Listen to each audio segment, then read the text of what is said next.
श्री गुरुभ्यो नमः। हरिः ओम्। जगद्गुरो नमस्तुभ्यं शिवाय शिवदाय च योगीन्द्राणां च योगीन्द्रगुरूणां गुरवे नमः। हृदयकमलमध्ये निर्विशेषं निरीहं हरिहरविधिवेद्यं योगिभिर्ध्यानगम्यं जननमरणभीतिभ्रंसि सच्चित्स्वरूपं सकलभुवनबीजं ब्रह्मचैतन्यमीडे अरुणाद्रिदरीवासं करुणामयविग्रहं तरुणादित्यसङ्काशं रमणं गुरुमाश्रये। श्रीरमणं गुरुमाश्रये। ప్రియ దివ్యాత్మ స్వరూపులారా, ఉపదేశ సారము సత్సంగానికి స్వాగతం. మనకిక్కడ సర్వ వేదాంత శాస్త్రములు మనకు తెలిసిన వాటిని చెప్పి, అరే మనకు తెలిసింది సత్యము నిత్యము కాదు, మనం తెలుసుకోవలసింది ఒకటి ఉంది, అది సత్యము అది నిత్యము అని మనము అనుకున్నటువంటి వాటినన్నింటినీ కాదు కాదు నా ఇతి అని నిషేధింపచేస్తూ వచ్చారు. అంచేత ఆ నిషేధంలోనే పంచకోశ విలక్షణుడని, అలాగే అవస్థాత్రయ సాక్షిని అని కూడా నిరూపణ చేస్తూ వచ్చారు. అయితే ఇక్కడ మనకి భగవాన్ రమణ మహర్షి వారు ఏమంటున్నారంటే, ఒక విషయం మనం అంతా గుర్తుంచుకోవాలి. అరే అది వరకు ఏ అవస్థలలో ఉంటూ, అలానే ఏ పంచకోశాలలోనే ఉంటూ ఉన్నానో దాని గురించే మరలా ఇప్పుడు వివరిస్తూ ఉంటే నేను దానిలోనే ఉంటానేమో, అంచేత అలా కాకుండా ఏమిటి దీనికి ఉపాయం ఉందా అని ఒక శిష్యుడు వేసినటువంటి ప్రశ్నకు రమణ మహర్షి వారు చాలా చక్కగా చెబుతున్నారు. ఇంతవరకు తెలియక అవే నేను అని అనుకున్నావు, ఇప్పుడు తెలిసిన తర్వాత వాటి గురించి కూడా విచారణ చేయాల్సిన అవసరం లేదు. మరి ఏమిటి, ఎలా విచారణ అని అంటే, దీన్నే మనం సహజంగా పిల్లల విషయంలో కానీ లేదా మన మనస్సు విషయంలో కానీ నెగిటివ్ గా కాక పాజిటివ్ గా మనం థింక్ చేసినప్పుడు అటు వెళుతుంది, లేకపోతే ఊరుకుంటుంది. ఏమిటిది అని అంటే, పిల్లలతోటి ఒరే నువ్వు కోతిని ధ్యానం చెయ్యొద్దురా, ఒరే నువ్వు చెడ్డ పనులు చెయ్యొద్దురా అని చెప్పారనుకోండి, వాడికి ఆ కోతి గురించే ఆలోచన వస్తుంది. అలాగే చెడ్డ పనులు చెయ్యొద్దన్నారు కాబట్టి చేస్తే మాత్రం ఏమయ్యిందంటే వీళ్ళు చూడొచ్చారా చెయ్యొచ్చారా అని వాడికి ఆ రకమైనటువంటి ఆలోచన వెళుతుంది. వాడనే కాదు, సహజంగా మనస్సుకు ఉండేటటువంటి అస్వభావం అన్నమాట. అంతది ఇక్కడ మనకి రమణ మహర్షి వారు ఏం తెలియచేస్తున్నారు అంటే, స్వామి వివేకానంద కూడా అసలు కోతిని చూడవద్దు లేదా దెయ్యాన్ని ఆలోచించవద్దు అని కాదు చెప్పడము. మరి ఎలా చెప్పాలండి అని అంటే,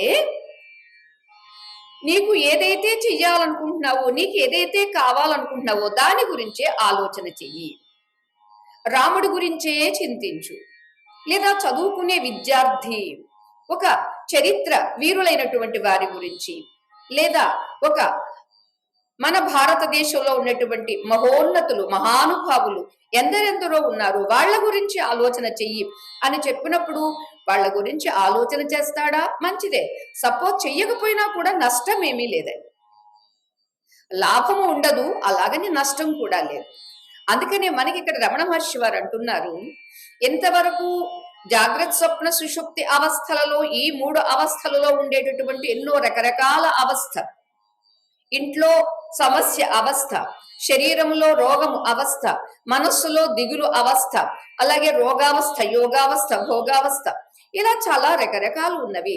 అంచేత వాటి గురించి కాక ఏదుంటే ఇవి ఉన్నవో, ఏ ఆత్మతత్వం ఉంటే, ఏ పరమాత్మతత్వమునందు ఇవన్నీ ఒక అలలాగా కనిపిస్తూ ఉన్నవో, అంచేత నీవు అలను కాదు చూడాల్సింది, మరి దేన్ని?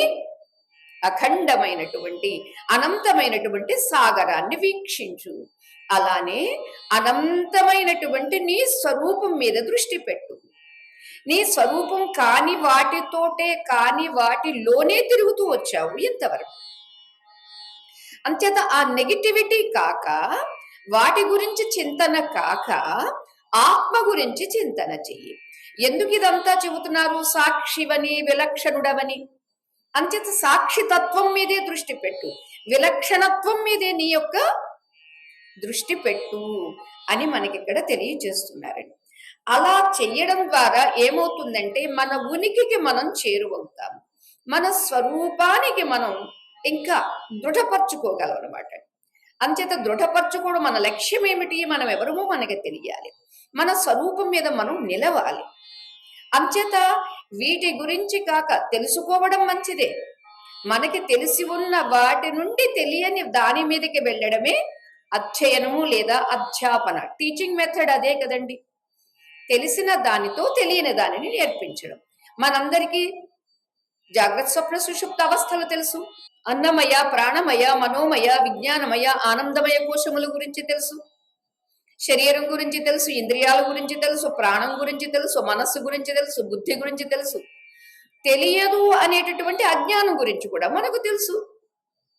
అంచేత తెలిసిన వీటి ద్వారా ఏముంటే ఇవన్నీ ఉన్నవో అది, దాని మీదకి నీ దృష్టి పెట్టు అదనమాట.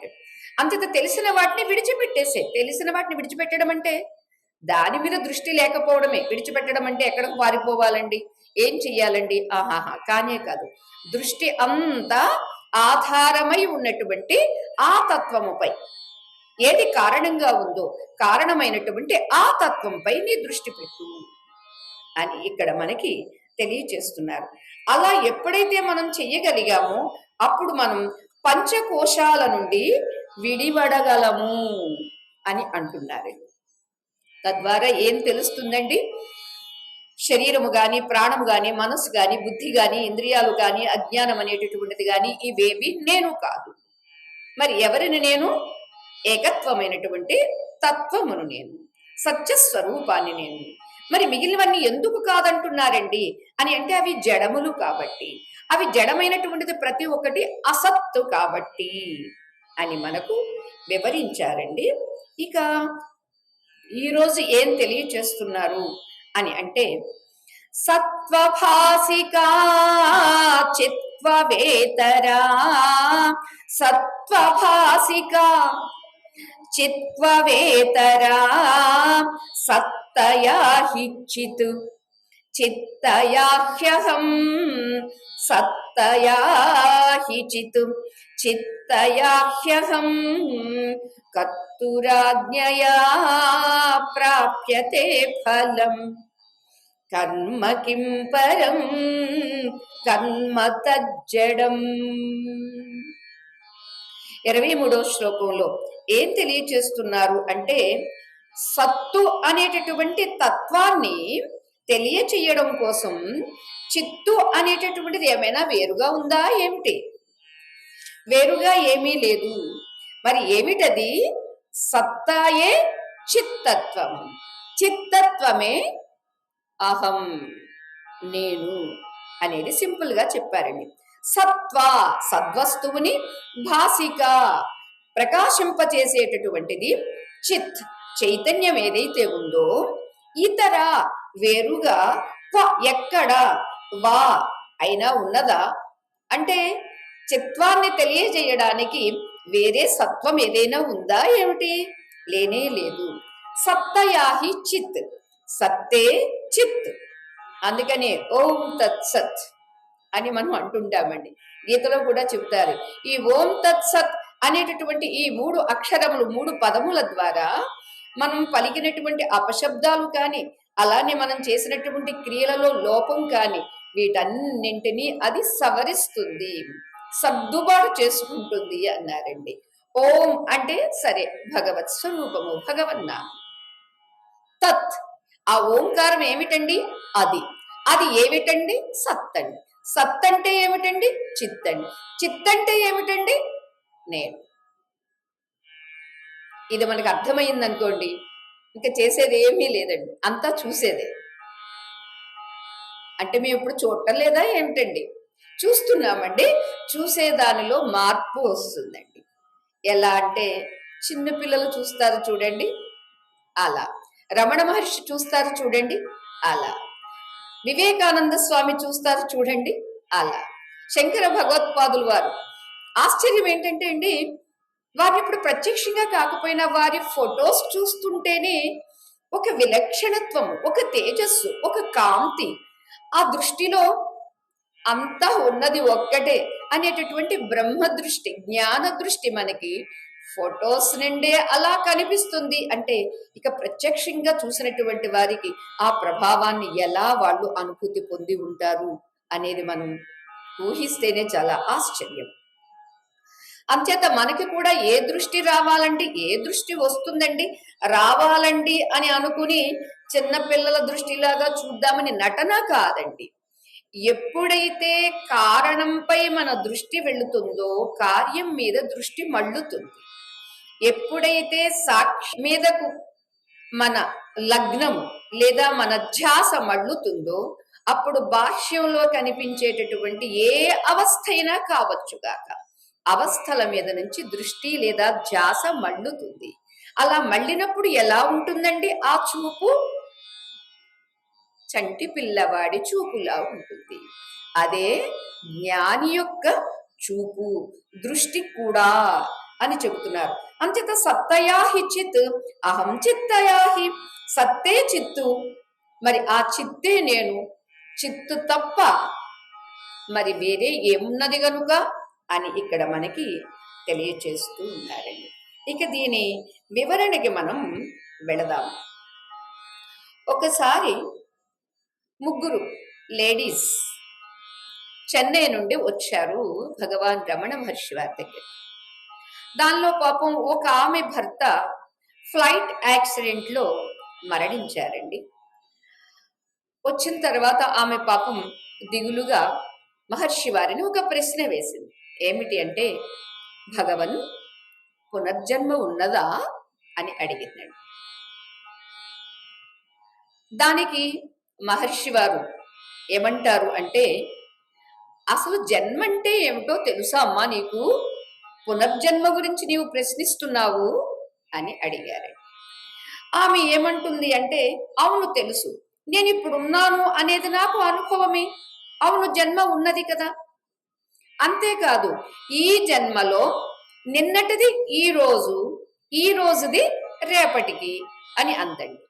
ఏమిటది నిన్నటిది ఈ రోజు, ఈ రోజు రేపటిది అని అంటే, నిన్నటి జన్మ అంటే గతం, గడిచినటువంటిది భూతకాలము, గడుస్తూ ఉన్నటువంటిది వర్తమాన కాలము, రాబోయేది భవిష్యత్తు. అంచేత నిన్న నేను చేసుకున్న కారణంగా ఈ రోజు నేను అనుభవిస్తూ ఉన్నాను వర్తమానము. ఈ వర్తమానంలో నేను ఏం చేస్తాను అది మరలా రేపటికి సిద్ధమవుతుంది కదా, అందుచేత నేను ఈ రీతిగా అనుకుంటున్నాను, అది సరైనదా అండి అని అడిగింది ఆమె. అప్పుడు భగవాన్ ఏం చెప్పారు అంటే, అమ్మా గతము లేదు భవిష్యత్తు లేదు, కేవలం ఉన్నది వర్తమానమే. మీరు గ్రహించాలండి. మనం ఏమనుకుంటాము అంటే, వర్తమానంలో ఉంటూ కూడా గతంలోకి జారిపోతామండి, వర్తమానంలో ఉంటూ కూడా భవిష్యత్తులోకి ఎగరాలనుకుంటామండి. ఇది పెద్ద సమస్య. ఇది ఎవరో ఒకరికి కాదండి, అందరికీ ఉన్నటువంటి కామన్ ప్రాబ్లం. మహర్షి వారు ఏమంటున్నారు అంటే, అసలు గతము, వర్తమానము, భవిష్యత్తు అనేటటువంటిది ఏమీ లేదమ్మా. అసలు ముందుగా నువ్వు గతాన్ని భవిష్యత్తుని తీసేయి. నిన్న అని నీవు ఇప్పుడు అంటున్నావే, నిన్న నీవు అనుభూతి పొందినప్పుడు కూడా వర్తమానంలో ఉండే అనుభూతి చెందావు. మరలా నీవు అంటూ ఉంటే, ఏది బ్రతికి ఉంటే రేపటి భవిష్యత్తును కూడా వర్తమానంగానే విడతావు. అంతే తప్ప గతము భవిష్యత్తు లేదమ్మా, ఉన్నది వర్తమానమేనమ్మా అని చెప్పారండి. మరలా ఆమె ఆలోచిస్తూ ఉన్నంతలోనే మహర్షి వారు అంటారు, అమ్మా గతము కాని వర్తమానము కాని భవిష్యత్తు కాని ఇవి మూడు నీ మనోభావనలే. ముందుగా గతాన్ని భవిష్యత్తును తీసేశారండి. ఇప్పుడు వర్తమానాన్ని కూడా ఎత్తి పడేస్తున్నారు. ఎందుకు అని అంటే ఈ వర్తమానము అనేది మన భావన, మన మనోదృష్టి. మనం ఎలా అనుకుంటామో అలానే మనం దీన్ని చూస్తూ ఉన్నాము, అలానే మనం అనుభూతిని పొందుతూ ఉన్నాం. అంచేత ఇవన్నీ మనోభావనలు తప్ప వాస్తవానికి ఏమీ లేనే లేదు. అసలు జననము పునర్జన్మము అనేటటువంటివి కూడా ఇవి కేవలం ఊహాపోహలే. అదేంటి మరి ఏమీ లేదండి, జన్మలు లేవండి, కర్మలు లేవండి, పుట్టడం చావటం లేదండి అని అంటే జన్మ లేదు, కర్మ లేదు, పుట్టడం లేదు, చావటం లేదు, మరి ఏమీ లేదా? అరే ఏమీ లేకపోవడం ఏమిటి, ఉన్నది ఒకే ఒక్కటి ఉంది. ఏమిటది? ఆత్మ. మనం ఏమనుకుంటామండి, ఉన్న ఆత్మను గుర్తించకుండా గతాన్ని పట్టుకుని వేలాడుతూ ఉంటాము, వర్తమానంలో నిలబడి ఉంటాము, భవిష్యత్తు కోసం అరులు చాస్తూ ఉంటాం. ఏ రకంగా మర్రి చెట్టు ఊడలు కనిపిస్తుంది, దాన్ని పట్టుకుని పైకి ఎక్కడానికి ప్రయత్నం చేస్తూ ఉంటాడో అలా గడిచినది, గడుస్తూ ఉన్నది, గడవబోయేది ఈ మూడు కూడా కేవలం ఊహలే, మనోభావనలే. అంచేత ఇవేమీ లేవమ్మా. మరి ఏమీ లేదా? ఉన్నది ఒక్కటే, అదే ఆత్మ, పరమాత్మ, అదే అందరి స్వరూపము అని తెలియచేశారండి. ఆమెకు అర్హత ఉంది. ఆమెకు ఫ్లైట్ యాక్సిడెంట్ లో భర్త మరణించాడు, అతడికి పునర్జన్మ ఉందా ఏమిటి తెలుసుకుందామని వచ్చింది పాపం. అసలు ఏదీ లేదని చెప్పినటువంటి రమణ మహర్షి వారి యొక్క ఆ ఉపదేశము ఆమెకు సాంత్వనాన్ని కలిగించింది, ఉపశమనాన్ని కలిగించిందండి. ఏమీ లేనప్పుడు నేను దేనికోసం బాధపడాలి? ఇదండి. దేనికోసం నేను చింతించాలి? ఇదండి. మరి ఏం చెయ్యాలండి? చింతన చెయ్యాలండి. దేని గురించండి?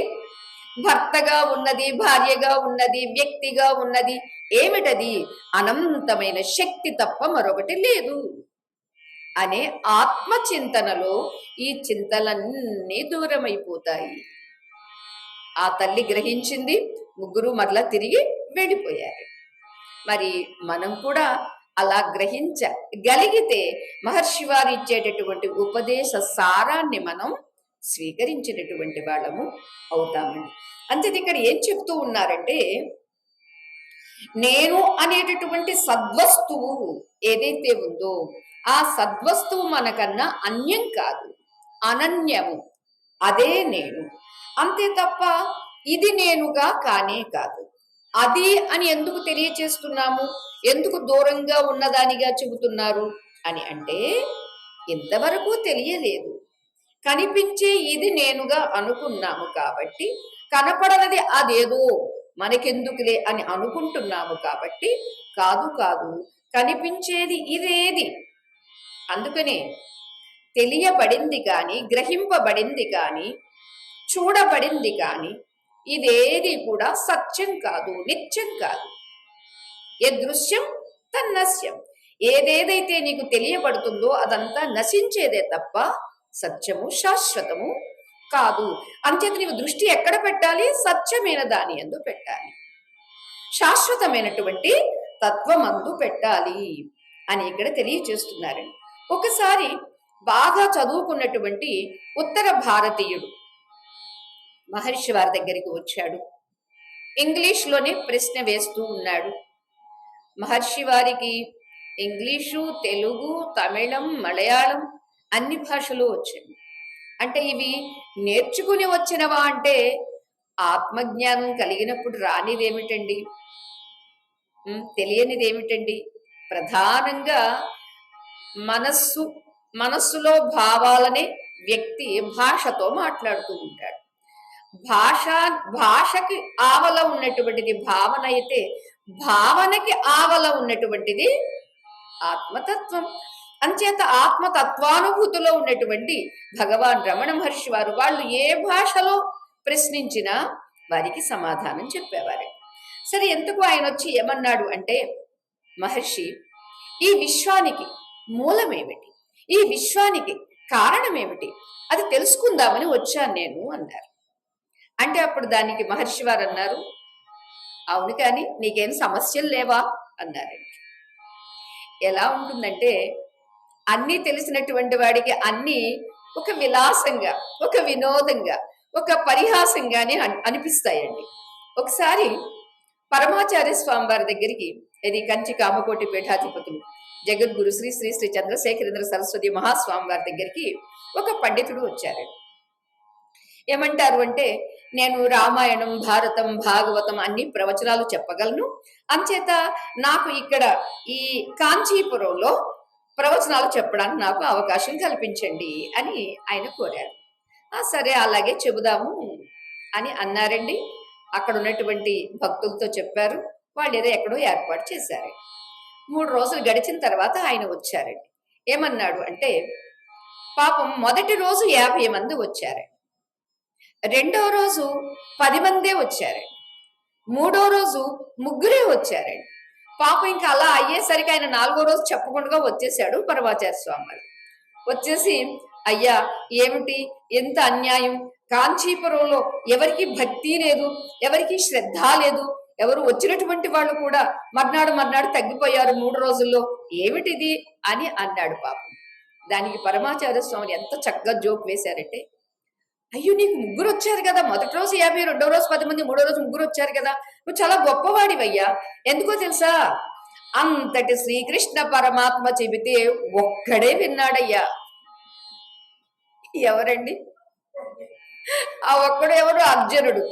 మరి నువ్వే చాలా గొప్పవాడివి కదా, అంతటి కృష్ణుడు చెబితే ఒక్క అర్జునుడు మాత్రమే విన్నాడు. కానీ నీకు 3వ రోజు 3, రెండో రోజు 10 మంది, మొదటి రోజు 50 మంది వచ్చారు, నువ్వు చాలా గొప్పవాడివయ్యా అని నవ్వారటండి. ఇది ఎలా ఉంటుందంటే, వ్యక్తుల యొక్క సమస్యలు, వ్యక్తుల యొక్క భావాలు చూస్తే పెద్దవారు కాబట్టి ఆ స్థాయిలో ఉండి చూసినప్పుడు నవ్వు వస్తుంది అనమాట అండి. చిరు మందహాసాన్ని చిందిస్తూ ఉంటారు. మనం ఒక్కొక్కసారి పిల్లలు వేసిన ప్రశ్నలకి మనకు కూడా నవ్వు ఎలా వస్తుందో అలా. సరే ఏమయ్యా నీకేం సమస్యలు లేవా, అందరికీ సమస్యలు ఉంటాయి ఈ లోకంలో అని అడిగారండి రమణ మహర్షి వారు.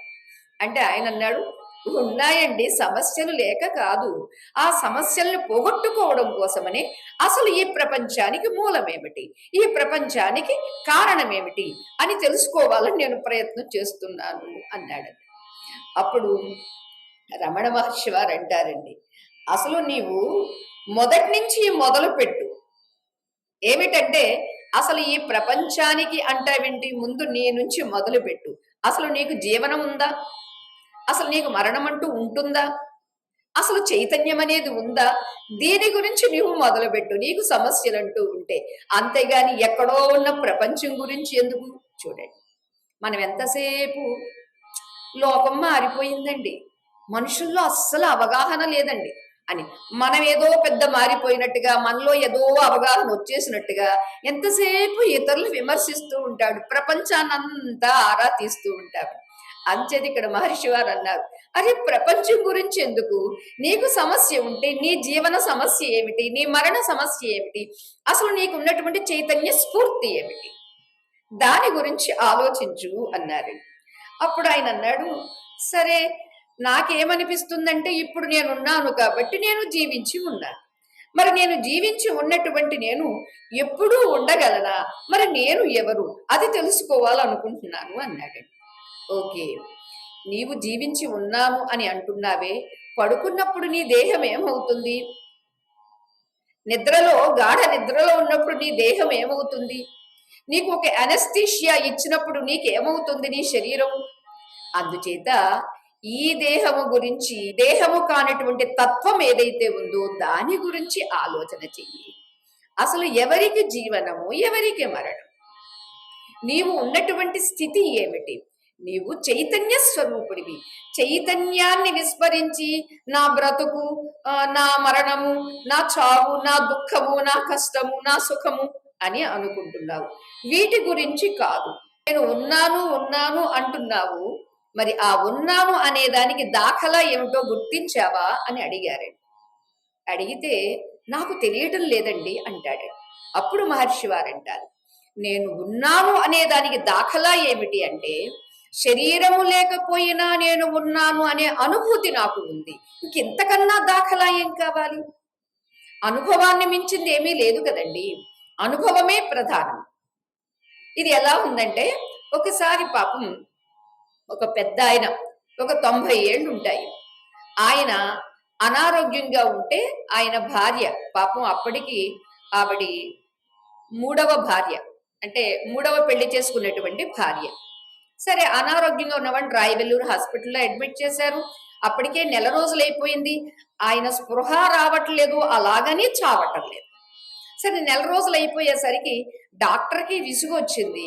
హీ డైడ్ అని, చనిపోయాడు అని డెత్ సర్టిఫికెట్ రాసిచ్చేసాడు. రాసిచ్చేస్తే ఏంటండి అంటే, ఆ నిజమే చనిపోయాడు, కానీ ఉన్నట్టుగా అనిపిస్తుంది కదండి అని భార్య అంటే, లేదు లేదు చనిపోయాడు, అలానే ఉంటుంది, ఇలానే ఉంచడం వల్ల మీకు డబ్బులు ఖర్చు, నాకు టైం వేస్ట్, అంచేత మీరు తీసుకెళ్ళిపోండి, ఓవర్ అని చెప్పాడండి డాక్టర్. సరే, సర్టిఫికెట్ కూడా ఇచ్చాడు. సరే, కార్లో వేసుకుని వస్తూ ఉంటే ఆ కార్లో ఒకసారి ఆ ఇంజన్లో హీట్ ఎక్కి అది ఆగిపోయింది. ఎక్కడైతే వాటర్ కనిపించిందో అక్కడ బ్రేక్ చేసుకుని అది డిక్కీలోంచి ఒక డబ్బా తీద్దామని డిక్కీ డోర్ తీశాడండి. డెడ్ బాడీ కాబట్టి డిక్కీలో వేశారండి. డిక్కీలో వేసినటువంటి అతను పాపం ఈ కారు కుదుపులకి ఆయన అని మునుగుతూ ఉన్నాడండి. డ్రైవర్ కాస్త ఆశ్చర్యపోయాడండి, భయపడ్డాడండి. ఇదేంటి చనిపోయాడన్నారని నేను డిక్కీలో వేశాను, ఈయనేమో మునుగుతూ ఉన్నాడు, బ్రతికే ఉన్నాడు అని ఆ కారులో కూర్చుని ఉన్న ఆవిడతో చెప్పాడండి. అమ్మ, ఇతను ఎవరు, మీకేమవుతారు అని అంటే భర్త గారు. అమ్మ, ఆయన చావలేదు, బ్రతికే ఉన్నారు. ఏమయ్యా, నీకేం తెలుసు? నువ్వు డ్రైవర్వి, నీకు డ్రైవింగ్ ఒకటి తెలిసినంత మాత్రాన అన్నీ తెలుసు అని అన్నిట్లో వేలు పెడతావేంటి? ఇదిగో డాక్టర్ గారు సర్టిఫికెట్ ఇచ్చారు, ఈయన చనిపోయాడని డెత్ సర్టిఫికెట్ ఇచ్చాడు, ఇంకెంతకన్నా సాక్ష్యం ఏమిటి, ఇంకెంతకన్నా ప్రమాణం ఏమిటి అని ఆవిడ మాట్లాడుతుంది. అసలు ఈ అబ్బాయికి అర్థం కావట్లేదండి ఆవిడ ఎందుకు అలా మాట్లాడుతుందో. అక్కడ అసలు ఈ పక్క ఆ పక్క ఉన్న మనుషులు పిలిచి, చూడండి, చనిపోయాడు అని డాక్టర్ గారు సర్టిఫికెట్ ఇచ్చారు అని ఈవిడంటుంది, ఈయనేమో మునుగుతూ ఉన్నాడు, చూడండి ఒకసారి మీరు కూడా, నా మాట సత్యమా కాదా అని అన్నాడండి. నలుగురు వచ్చి చూశారండి. ఆయన చావలేదు, బ్రతికే ఉన్నాడు అని నలుగురు అంటుంటే ఆవిడంటుంది, లేదు, డాక్టర్ గారు చెప్పారు కాబట్టి ఆయన చనిపోయాడు అని ఆవిడంటుంది. ఇది మనం ఎందుకు అనుకుంటున్నాము అంటే, అది సర్టిఫికెట్ నీకు ప్రమాణమా, ప్రత్యక్షంగా చూస్తూ ఉన్నావు, ఇది అనుభవం. ఆయన బ్రతికే ఉన్నాడు, మునుగుతూ ఉన్నాడు, అది కాదు ఎవరో సర్టిఫికెట్ ఇచ్చారు అని దబాయిస్తావేమిటమ్మా, నీకు బుద్ధి ఉందా లేదా అని నలుగురు కలిసి ఆమెను చివాట్లు పెట్టారండి. ఇక్కడ మన విషయంగా, మన దాష్టాంతికంగా చూస్తే ఏమిటి అంటే, జాగ్రత్త అవస్థలో ఎక్కడో ధ్యాస వెళ్ళినప్పుడు శరీరం మీద ధ్యాస లేదు, ధ్యానంలోకి వెళ్ళినప్పుడు శరీరంపై ధ్యాస లేదు, అప్పుడు ఉన్నాము, ఇప్పుడు ఉన్నాము. అంతేకాదు, కలలోకి వెళ్ళినప్పుడు ఈ శరీరం మంచం మీదే ఉంటుంది, కలలో ఎక్కడెక్కడో విహరించి వస్తున్నాము, అప్పుడు మనకి ఈ శరీరం లేదు, అప్పుడు కూడా ఉన్నాము. అంతేకాదు, గాఢ నిద్రావస్థలో ఏదీ లేదు, కళ లేదు, ఇలా లేదు, అప్పుడు కూడా శరీరం లేదు, కానీ నేనున్నాను. ఎలా ఉన్నాను? హాయిగా ఉన్నాను, ఆనందంగా ఉన్నాను. ఇది అనుభవము, ఇది సార్వత్రిక పూర్ణ అనుభవం. సార్వత్రికం అంటే అందరికీ ఒకే రీతిగా ఉన్నటువంటి అనుభవం అండి. ఒకరు గాఢంగా నిద్రపోయారు, లేదా నిద్రలో ఒకరు వేరేగా ఉంటారు, మరొకరు వేరేగా ఉంటారు. ఆహా, నిండార రాజు నిద్రించు నిద్రయునొకటే, అండనే బంటు నిద్ర అది యూనొకటే. నిద్రలో రాజు రాజు కాదు, బంటు బంటు కాదు. మరి ఎవరండి? రాజు బంటు కానటువంటి ఏ శరీరము, ఏ ప్రాణము, ఏ మనస్సు, ఏ బుద్ధి కానటువంటి, వీటన్నింటికీ సాక్షిగా ఉన్నటువంటి సత్యస్వరూపమే తన స్వరూపము. ఇది అనుభవం. ఈ అనుభవాన్ని కాదని ఎవడంటాడండి? అది మనకిక్కడ రమణ మహర్షి వారు తెలియచేస్తున్నారు. అరే, నీ అనుభవానికి వేరే ప్రమాణం ఎందుకు? ప్రత్యక్షంగా ఆ ముసలివాడు బ్రతికి ఉన్నాడని కనిపిస్తూ ఉంది, దీనికి మరలా వేరే ప్రమాణం, ఈయన బ్రతికి ఉన్నాడని మరలా డాక్టర్ గారు సర్టిఫికెట్ ఇస్తేనే తప్ప మేము ఒప్పుకోమండి అనడానికి అవసరం లేదు. మనకు తెలియని విషయాన్ని తెలియజేయడం కోసం అది వేరే ఏదైనా కావచ్చు, కానీ ప్రత్యక్ష అనుభవాన్ని ఎవరు కాదని అనలేము. ఇది మనందరికీ సార్వత్రిక పూర్ణానుభవము. అంచేత ఈ పూర్ణానుభవాన్ని తీసుకుని భగవాన్ రమణ మహర్షి తెలియచేశారండి. అయితే ఈ సత్యాన్ని, మీరు చెప్పినటువంటి ఈ సత్యాన్ని సందర్శించేటటువంటి మార్గం ఏమిటి? అది నాకు ఏమైనా ఉంటే ఉపదేశించండి అని అన్నాడండి. దానికి ఎంత చక్కగా చెబుతారు అంటే, ఓకే, నీకు నేను తెలియచేస్తాను చూడు. నీవు సినిమాకు వెళ్ళినప్పుడు అక్కడ నీకు తెర కనిపించదు. ఎందుకని? ఆట అంతా ఆడుతుంది, సినిమా రన్ అవుతుంది, ప్లే అవుతుంది. సినిమా ఆడుతున్నంతసేపు నీకు ఆ తెర కనిపించదు. మరి అప్పుడు ఏం చెయ్యాలి? సినిమా ఆఫ్ చేసేయి, ఆ బొమ్మల్ని ఆఫ్ చేసేయి. ఆఫ్ చేసిన తర్వాత నీకు కనిపిస్తుంది ఆ తెల్లని చిత్రం. ఎన్ని బొమ్మలకు, అది మంట కావచ్చు, వాటర్ ఫాల్ కావచ్చు, ఫైర్ కావచ్చు, హీరో హీరోయిన్ విలన్ ఏదైనా కావచ్చు గాక, ఎవరైనా కావచ్చు గాక, అవన్నీ కనిపిస్తూ ఉన్నప్పుడు నీ దృష్టి అంతా వాటి మీద ఉంటుంది. మరి నీ దృష్టికి ఎక్కడ నీవు పెట్టాలి? నీ దృష్టి అంటే తెర మీద పెట్టాలి. ఎప్పుడైతే తెర మీద పెట్టావు, ఈ బొమ్మలన్నీ కనిపించడం మానేస్తాయి. అంచేత అది చూడాలి అంటే ముందు నువ్వు బొమ్మల్ని ఆపాలి, పిక్చర్ని ఆఫ్ చెయ్యాలి. అప్పుడే నీకు ఆ తెర కనిపిస్తుంది. అలానే నేను నాది అనేటటువంటి ఈ సినిమాను, ఈ ఫిలింని నువ్వు మానేసి, ఫిలింని ప్లే చేయడం మానేసి, ప్లే చేయడం ఎప్పుడైతే మానేసావో ఆ సినిమాకి లేదా ఫిలిం ద్వారా ప్రొజెక్ట్ అవుతున్నటువంటి దానికి ఆధారంగా ఉన్నటువంటి ఆ స్క్రీన్ అనేటటువంటి సత్యం మీద, నిత్యమైనటువంటి ఆ తత్వం మీద నీ దృష్టిని ఏకాగ్రపరచు. ఇదొక్కటే ఉపాయం, మరి దీనికన్నా ఉపాయం మరేమీ లేదు అని చెప్పారు. దాంతో ఆయన గ్రహించారు. అంటే ఎందరెందరూ ఆ అర్హతతో వస్తూ ఉంటారో, ఆ అర్హతను సిద్ధింప చేసుకుని ఆ అనుభూతిని పొంది వెళ్ళినటువంటి వాళ్ళు ఎందరో మన భారతదేశీయులు, అలాగే విదేశీయులు ఎందరెందరో ఉన్నారు. దీనికి కొద్ది రోజుల క్రితం ఒక ఆయన వచ్చి ఏమంటారు అంటే, అయ్యా, మీరు చెప్పేటటువంటి బోధ వింటూ మా యొక్క అనుభవాన్ని విచారణ చేసుకుంటూ ఉంటే నాకేదో రెండు నేనులు ఉన్నట్టుగా అనిపిస్తుంది. మనం మొదట్లో విన్నప్పుడు కూడా అహం వృత్తి వేరే, అహం వృత్తిని గ్రహించేటటువంటి నిజ అహం వేరే అని మనం అనుకున్న దాన్ని దివ్యాహము అని అనుకున్నామండి. అదే ఈయన ప్రశ్న వేశాడు, రెండు అహములు, రెండు నేనులు ఉన్నవి కదా, ఈ రెండు నేనుల్లో ఏ నేను అని అన్నారు. అప్పుడు వారన్నారు, ఏ నేను వచ్చి పోతూ ఉంటుందో అది నువ్వు కాదు, ఏ నేను ఎప్పుడు ఉంటుందో అది నువ్వు, అర్థమైందా అన్నారు. మరి మనం కూడా ఆలోచించుకోవాలి. వచ్చి పోయే నేను ఏదండి? జాగ్రత్త అవస్థ వస్తుంది, నేను మాతాజీనం డింగినం వస్తుంది, మరలా స్వప్నావస్థ వస్తుంది, ఈ నేను పోతుంది. ఎప్పుడైతే అతడు వచ్చి మహర్షి వారిని ఏ నేను అని ప్రశ్నిస్తే దానికి సమాధానం చెప్తూ ఉన్నారండి. వారంటున్నారు, ఏదైతే నాకు అది కావాలి, ఇది కావాలి, నేను ఇలా ఉండాలి, అలా ఉండాలి అని అనుకుంటుందో, అంతేకాదు ఏ నేను పుట్టిందో, అంతేకాదు ఏ నేను చచ్చిపోతానేమో అని భయపడుతుందో, ఆ నేనే చస్తుంది, ఆ నేనే చూస్తుంది, వింటుంది, తింటుంది, కంటుంది, అన్నీ చేస్తుంది. అంచేత ఈ నేను సరి అయిన నేను కాదు, నిత్యమైన నేను కాదు, మిథ్యా నేను. ప్రతి దానితో కలిసిపోయి నేను నేను నేను అంటుంది. ఎందుకంటుంది? తెలియక అంటుంది. అంతేకాదు, తెలియక అన్నటువంటి ఈ నేను ఎప్పుడైతే తెలిసిందో ఆ నేను కాస్త అదృశ్యమైపోతుంది. ఆ నేను కాస్త ఉప్పుగల్లు నీటిలో వేస్తే ఎలా లయమైపోతుందో అలా లయమైపోతుంది. ఇక్కడ విచారణ అనేటటువంటి దాని ద్వారా లయమవుతుంది. ఏ భావన లేనటువంటి నీ స్థితి అంటే ఎగ్జిస్టెన్స్, ఉనికి, నేను ఉన్నాను అంత మాత్రమే. నేను అలా ఉన్నాను, ఇలా ఉన్నాను, ఆహా, ఇవన్నీ మరలా భ్రమలే. కేవలం నేను ఉన్నాను.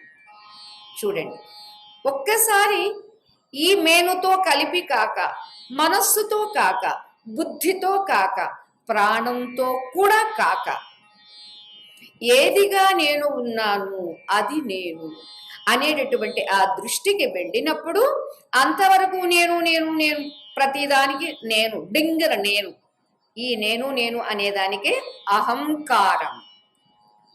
అంచేది ఈ అహంకారం కాదండి ఉండాల్సింది. ఏమిటది? నిజమైనటువంటి అహంకారం పోతుంది, అహం ఉంటుంది. కారమే కదా మనకి మంట వస్తుంది. అంచేత కారం పోవాలి. ఇక మిగిలినటువంటి అహం ఏమిటి? అసలైన నేను అని చెబుతూ మహర్షి వారు అంటారు, ఇలా చూడు, ఒక సినిమా చూపించాలంటే ఏం చేస్తారు? చిన్న బేబీ లైట్స్ వేసి మొత్తం అంతా షో చూపిస్తాడు. ఆ షో చూపించేటప్పుడే అకస్మాత్తుగా ఎవరైనా వచ్చి మొత్తం అన్ని హాల్లో లైట్స్ వేశారనుకో, ఏమవుతుంది? ఆ పిక్చర్ కాస్త కనిపించడం మానేస్తుంది. అలానే మసగ మసగ చీకటిలో సినిమా చూపించినట్టుగా అజ్ఞానము కొంచెం తెలుసు, కానీ తెలియాల్సిందే చాలా ఉంది. అంచేత మసగ మసగ చీకటి అనేటటువంటి అజ్ఞానంలో నేను నేను నేను అహంకరించే అంత స్థితిలో ఉన్నప్పుడు నీకు పిక్చర్ అంతా కనిపిస్తుంది, ప్రపంచమంతా కనిపిస్తుంది. మరి ఇది కనిపించకుండా నిజమైనదేదో, అసలైనదేదో కనిపించాలంటే ఏం చెయ్యాలి? ఎలా ఫోకస్ లైట్స్ వేస్తే ఆ సినిమాలో కనిపించే షో, ఏ బొమ్మలు ఎలా కనిపించవో, అలానే పరమాత్మ అనేటటువంటి ఆ లైట్ ఎప్పుడైతే నీవు ఆన్ చేసుకున్నావో, ఆ ఆన్ చేసుకున్న ఆ కాంతిలో, ఆ ప్రకాశంలో ప్రపంచం అనేటటువంటి పిక్చర్ అంతా అదృశ్యమవుతుంది. ఎంత చక్కగా చెప్పారో చూడండి. క్యాచ్ చేశారో లేదో నాకు తెలియదు. అంటే ఈ మధ్య థియేటర్స్ కూడా వెళ్ళడం మానేశారు పాపం. దట్టు 1 ఇయర్ నుంచి 1.5 ఇయర్ అయిపోయింది. కరోనా పుణ్యమని థియేటర్స్కి వెళ్ళటం లేదు. వెళ్ళకపోయినా ఇవాళ మనం టీవీలో చూసినప్పటికీ కూడా మనం చూస్తే ఏం తెలుస్తుందండి? అదే ఎక్కువ లైటింగ్ ఉన్నప్పుడు ఏది కనిపించదు. ఏ ఫిలింలో ఉండేటటువంటి బొమ్మ మనకి కనిపించదు. అలానే ఇక్కడ ఫిలిం వంటి ఈ మనస్సులో ఉండేటటువంటి ఆ షో, ఆ సినిమా అంతా కూడా కనిపించకుండా ఉండాలంటే ఏం చెయ్యాలంటే చీకట్లో నీవు ఉండకూడదు. అజ్ఞానం అనే చీకట్లో కాక ప్రజ్ఞానం అనేటటువంటి ప్రకాశంలో నీవు ఎప్పుడైతే ఉన్నావో ఇది అంతా లేనిదే, వట్టిదే, హుళ్ళక్కే అని నీకు తెలుస్తుంది అని చెప్పారండి రమణ మహర్షి వారు ఆ వచ్చినటువంటి ఆ భక్తుడికి. అంచేత ఇక్కడ కూడా మనం ఆలోచన చేస్తే సద్వస్తువు అనేటటువంటిది ఏదైతే ఉందో ఆ సద్వస్తువును ప్రకాశింపచేసేటటువంటి చైతన్యం ఇది ఎలా ఉందంటే నన్ను నేనే వెతుక్కోవడం అండి. ఒకసారి జన్ గురువు గారు వెతుకుతూ ఉన్నారండి. శిష్యులు అడిగారండి, అయ్యా మీరు దేన్ని వెతుకుతున్నారు అని. అదేనయ్యా నా శరీరం కనిపించటం లేదు, ఏమయ్యిందా అని వెతుకుతున్నాను అన్నారు. వాళ్ళకి అర్థం కాక అందరూ తల్ల పట్టుకున్నారండి. ఏంటి వెతికేది ఆయనే, ఆయన శరీరాన్ని ఆయన వెతుకుతున్నాడు అని వీళ్ళకి పరిహాసం అయ్యిందండి. కానీ వాళ్ళల్లో ఒక విజ్ఞుడు ఉన్నాడండి. ఆహా, శరీరానికన్నా వేరైపోయి ఉన్నటువంటి ఇతడు శరీరాన్ని వెతుకుతూ ఉన్నాడు అంటే వెతికేవాడు తాను వేరుగా ఉన్నాడు అని గుర్తించాడండి. ఇప్పుడు మనకి మహర్షి వారు చెప్పేటటువంటిది కూడా ఇదేనండి. అరే నిన్ను నీవు వెతకాలి అని అంటే నేను కానిదేదో అనుకున్నావు, నేనైనదేదో గుర్తించి ఆ నేనుగా ఉండి నీవు వెతుకుతున్నావు. ఎప్పుడైతే వెతికావో నీవెవరివో నీకు తెలుస్తుంది. అంచేతే సత్వభాసిక సత్వవేతర, ఎప్పుడైతే సత్యము సత్వము అనేటటువంటిది ఉందో అటువంటి దాన్ని ప్రకాశింపచేసేది ఏమిటి? చైతన్యమే. అంచేత ఎంతకు నీవెవరివి? అంటే తెలియనప్పుడు నేను వేరే అనుకున్నాను. కానీ నేను ఎవరు అని నేను ఎప్పుడైతే దాని మార్గంలో ప్రయాణం చేయడం మొదలు పెట్టాను, చైతన్యమే నేను అయ్యాను, సత్వమే నేను అయ్యాను. నన్ను నేను కాస్త వెతుక్కోవడానికి వెళ్ళినప్పుడు ఏమయ్యిందండి? అరే, ఎందుకు అంత దూరం వెళ్ళాను, ఇది నేనే కదా అని తనను తాను గుర్తిస్తాడు అని చెప్పారు. ఒకసారి చెప్పుకున్నామే, సత్యం అంటే ఏమిటో తెలుసుకుందామని పాపం ఒక ఆయన యాత్రలకు బయలుదేరాడండి. అతని 20 ఏళ్ల వయస్సులో యాత్రలు చేశాడు. ఎక్కడ సత్యం అనేది దర్శనం కాలేదండి. 30 ఏళ్ళు తిరిగాడండి. అంటే తిరిగి ఇంటికి వచ్చేసరికి 50 ఏళ్ళు అయ్యిందండి. తలుపులు తీసేసరికి ఎదుట సత్యం దర్శనం ఇచ్చిందండి. ఆశ్చర్యపోయాడండి. అదేమిటి అంటే అప్పుడు ఆవిడ చెప్పింది, నీ కోసం నేను ఈ 30 ఏళ్ల నుండి ఇక్కడే ఉండి నిరీక్షిస్తూ ఉన్నాను, కానీ నన్ను విడిచిపెట్టి నువ్వు ఎక్కడెక్కడో తిరిగి వచ్చావు అని చెబుతుందండి. దీని అర్థం ఏమిటి అంటే, మనం ఏ సత్యము, ఏ ఆత్మానుభూతి, ఏ ఆత్మ సాక్షాత్కారము లేదా మోక్షము అని అంటున్నామో అది ఎక్కడో లేదు, ఏ యాత్రలకో వెళితేనో రాదు, నీ దగ్గరే. ఆహా, నీవుగానే ఉన్నావు. మరి నీవుగా ఉన్నటువంటి దాన్ని వెతకాలి అని ప్రయత్నం చేయడమే. వెతకడం మొదలు పెట్టావు, నీవెవరివో నీకు తెలుస్తుంది. ఇంకా ఇది అర్థం కావడం కోసం కెరటం దగ్గరికి వెళ్ళినప్పుడు మనం సముద్రం ఒడ్డుకు వెళ్ళామండి. మనం మాట్లాడుకుంటూ ఉన్నాము, ఆ పెద్ద కెరటం ఎంత బాగుందో, ఈ పిల్ల కెరటం ఎంత బాగుందో అని మనం అనుకుంటూ ఉన్నాము. అప్పుడు ఈ కెరటాలు అనుకున్నవి, అరే మనం పిల్ల కెరటాలుగా ఉన్నాము, మనం పెద్ద కెరటం కన్నా కూడా పెద్ద సముద్రం కావాలి అంటే ఏం చెయ్యాలి, మరి మనం ఏంటి, మన ప్రయత్నం ఏమిటి అని వాటిల్లో అవి అనుకున్నవండి. అనుకున్న సమయంలో ఒక పెద్ద మనిషి వచ్చి, అరే నీవు సముద్రాన్ని కలవడము అని అంటే కలవాలి అని నీవు అనుకున్న క్షణంలోనే కలిసి ఉంటావు, నీకు ఆ సంకల్పం రావాలి. ఆ సంకల్పంలోనే ఏమవుతుంది, పెద్ద అల కావచ్చు, చిన్న అల కావచ్చు, సముద్రాన్ని విడిచిపెట్టి ఉందండి. ఎంత దూరం ఉందండి?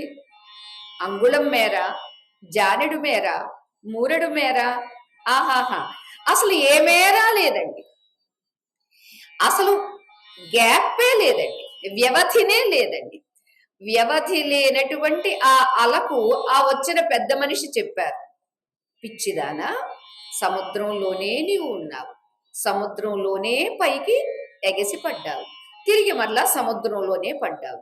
అంతే, సముద్రమంతా పెద్దది కావడం కోసం నువ్వు చెయ్యాల్సింది ఏమీ లేదు, జస్ట్ అండర్స్టాండింగ్, ఒక అవగాహన, తెలుసుకోవడంలోనే ఉంది అని ఆ పెద్ద మనిషి చెప్పారండి. అప్పుడు ఆహా, నేను అనంత సాగరాన్ని కదా అని ఆ కెరటం గుర్తించిందండి. అలానే మనం కూడా నేనెవరు అని ప్రశ్న వేసుకున్నప్పుడు నాకు సత్యత్వం కావాలి, నాకు జ్ఞత్వం కావాలి, నాకు ఆనందం కావాలి. అంచేత సచ్చిదానందంగా ఉండాలంటే నేను ఏం చెయ్యాలండి? సచ్చిదానందం కోసం వెతకడానికి నేను ప్రయాణం అయ్యాను. ప్రయాణం ఎప్పుడైతే అయ్యానో వెంటనే తత్క్షణమే నా స్వరూపానికి నేను చేరానండి. అది ఇక్కడ తెలియచేస్తున్నారు. సత్వభాసిక చిత్వవేతర. ఇక్కడ ఎప్పుడైతే నీవు సద్వస్తువుని ప్రకాశింపచేసేటటువంటి చైతన్యము అనేటటువంటిది అనుకున్నావు, అది వేరుగా లేనే లేదు. ఎందుకని? సత్తే చిత్తు, చిత్తే అహం. అంటే సత్యమే చైతన్యము, చైతన్యమే అహం, నేను. మళ్ళా ఈ నేను అన్నప్పుడు మనకి ఇక్కడ దృష్టి ఎక్కడ ఉండాలండి? కనిపించే కార్యము ఏది కాదు, కేవలం కారణ స్వరూపం చేత అది నేను, అది నేను అనే స్థితిని గుర్తించమని చెబుతున్నారు. అంచేత ఎప్పుడైతే జ్ఞానము అనేటటువంటి ప్రకాశం లైట్ వేసుకుంటావో అప్పుడు ఏ షో లేదండి, ఏ థియేటర్లోనూ ఏదీ లేదండి.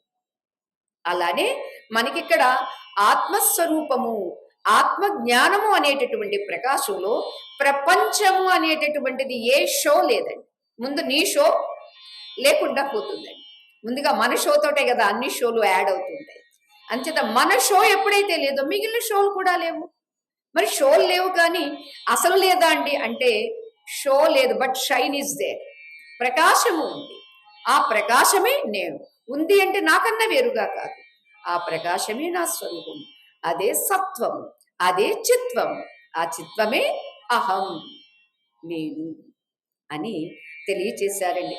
మరి వినడానికి ఎంత బాగుంది, మరి అనుభూతిలో ఉంటే ఇంకెంత బాగుంటుందో. ఆ అనుభూతిలో ఉండడానికి మనం ప్రయత్నం చేస్తూ, ఏ రీతిగా అలకు ఒక పెద్ద మనిషి వచ్చి చెప్పారో, ఇక్కడ ఒక భక్తుడు వచ్చి అడుగుతారండి మహర్షి వారిని, విన్నంత బానే ఉంటుంది విన్నంత వరకు, దానిలో మేము ఎందుకు నిలవలేకపోతున్నాం, నిలవాలంటే ఏం చెయ్యాలి అని అడిగితే మహర్షి వారు చాలా చక్కని సూచన చేశారు. ఏమంటారు అంటే, ఎంతవరకు నీవు ఆ స్థితికి వెళ్ళలేదో అంతవరకు నీవు చేసే ప్రతి పని శ్రద్ధతో చెయ్యి, ప్రతి ఫలము భక్తితో భగవంతునికి సమర్పించు. తద్వారా క్రమశః నీ చిత్తంలో ఉండేటటువంటి ఈ ఫిలిం అంత డిలేట్ అవుతుంది, లేకుండా పోతుంది ఆ ఫిలిం అంతా పోతుంది. ఎప్పుడైతే ఫిలిం పోయిందో అప్పుడు నీ యొక్క చిత్తం శుద్ధమవుతుంది. శుద్ధమైనటువంటి ఆ చిత్తాన్ని గ్రహించినటువంటి నీ స్వరూపమే, ఆ పరమాత్మ స్వరూపమే గురువుగా వచ్చి నీకు ఉపదేశం చేస్తారు. ఏ రీతిగా ఆ సముద్రపు ఒడ్డున ఉన్నటువంటి ఆ కెరటానికి ఆ పెద్ద మనిషి ఎలా ఉపదేశించారో, అలా మనకి కూడా ఆ పరమాత్మయే గురు రూపేణ వచ్చి ఉపదేశిస్తారు. ఆ ఉపదేశము అప్పుడు ఫలిస్తుంది, దాన్ని స్వీకరిస్తాము. అప్పుడు ఆ స్థితిని మనం అనుభూతిగా గుర్తించవచ్చు అని కూడా ఉపాయం చెప్పారండి. అంచేత మన స్థాయిని బట్టి ఇటు వ్యావహారికంగానూ భక్తి శ్రద్ధలతో ప్రతి కర్మ చేస్తూ, ప్రతి కర్మ పరమేశ్వరునికి అర్పణగా, ఈశ్వరార్పణం నేర్చయాకృతం, చిత్తశోధకం, ముక్తి సాధకం అని చెబుతూ మరొక ప్రక్క విచారణ. ఇటు వ్యవహారంలో కర్తవ్యం, ఆంతర్యంలో విచారణ. ఎప్పుడైతే ఇవి రెండూ చేస్తూ వచ్చామో మనం వాంఛించినటువంటి, లేదా మనం ఏ లక్ష్యంతో ఎన్ని జన్మలు ఎత్తి ఇవాళ మానవ జన్మ ఎత్తాము, ఆ లక్ష్య సిద్ధి మనకి కలిగి తీరుతుంది అని మహర్షి వారు ఇంతగా, ఎందుకంటే ఎక్కడి నుంచి వచ్చామో అక్కడికి వెళ్లాల్సిందే కదండి. తెలివైన వాడు ముందుగా వెళతాడు, తెలివి తక్కువ వాడు బొప్పి కట్టించుకుంటాడు, మోకాళ్ళ బద్దలు కొట్టుకుంటాడు, నడుం కొట్టుకుంటాడు, ఇంకేవేవేవో చేస్తూ ఉంటాడు. జన్మ కర్మ. అంచేత తెలివి తక్కువగా ఉండవద్దు. ఎంతవరకు అయిపోయింది దాని గురించి మనం ఏం బాధపడి లాభం లేదు. కాబట్టి ఇప్పటి నుండి మన కర్తవ్యాన్ని వ్యావహారికంగా నిర్వర్తిస్తూ ఆంతర్యంలో విచారణ చేస్తూ ఉన్నప్పుడు అసలు నేను ఏదో, అసలు నేనులో మిథ్యా నేను ఏదైతే ఉన్నట్టు కనిపిస్తుందో, ఇది కాదు అది నేను అనేది కూడా దృఢపడుతుంది అని చెప్పారండి రమణ మహర్షి వారు. అంచేత ఆ సత్తే చిత్తు, ఆ చిత్తే నేను అనే ఈ 3 పదాలు గుర్తుంచుకుంటే చాలండి. సత్తే చిత్తు, చిత్తే నేను, బస్. ఇది మనకి మహర్షి వారు ఈ శ్లోకంలో బోధించినటువంటి బోధ. మిగిలిన మనం రేపు చెప్పుకోవడానికి ప్రయత్నం చేద్దాం. ఓం సహనావతు సహనౌ భునక్తు సహ వీర్యం కరవావహై తేజస్వినావధీతమస్తు మా విద్విషావహై. ఓం శాంతి శాంతి శాంతి. లోకాః సమస్తాః సుఖినో భవంతు, సర్వే జనాః సుఖినో భవంతు, సమస్త సన్మంగళాని సంతు. హరి ఓం తత్సతు.